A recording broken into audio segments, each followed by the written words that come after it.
ধরুন আপনার কানে ইনফেকশন হলো, আপনি সেটাকে ফেলে রাখলেন, ঠিক মতো চিকিৎসা করালেন না। আস্তে আস্তে কিন্তু এই কানের ইনফেকশন আপনার ব্রেনে পৌঁছে যেতে পারে। না, এটা কোনো গল্প নয়, এটা ঘটেছিল একটা 5 বছর বয়সী বাচ্চার সাথে।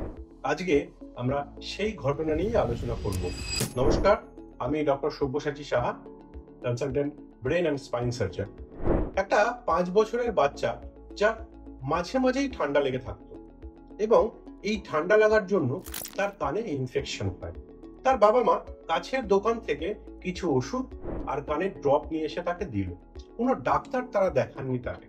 এর ফলস্বরূপ যেটা হলো, কিছুদিন পরে বাচ্চাটার মাথায় অসহ্য যন্ত্রণা হলো এবং সাথে তীব্র জ্বর এবং সাথে খিঁচুনি।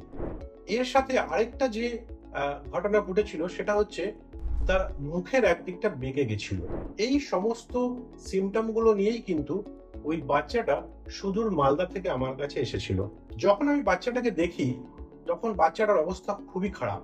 বাচ্চাটির কোনো জ্ঞান নেই, মানে গা জ্বরে পুড়ে যাচ্ছে এবং খিঁচুনি হয়েই যাচ্ছে।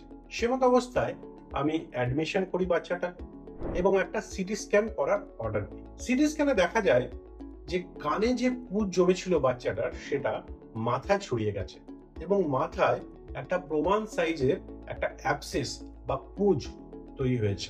আমি বাড়ির লোককে বলি যে এমার্জেন্সি ভাবে অপারেশন করতে হবে এবং এই পুঁজটাকে বের করতে হবে।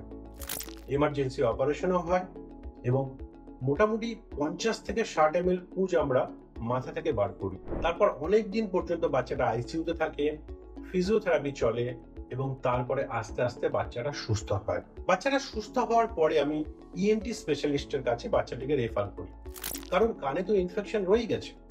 সেইটাকে যদি আমরা ট্যাকেল না করি বা সেটাকে যদি ট্রিট না করি, তাহলে আবার কিন্তু বাচ্চাটার মাথায় ইনফেকশন ছড়িয়ে পড়তে পারে।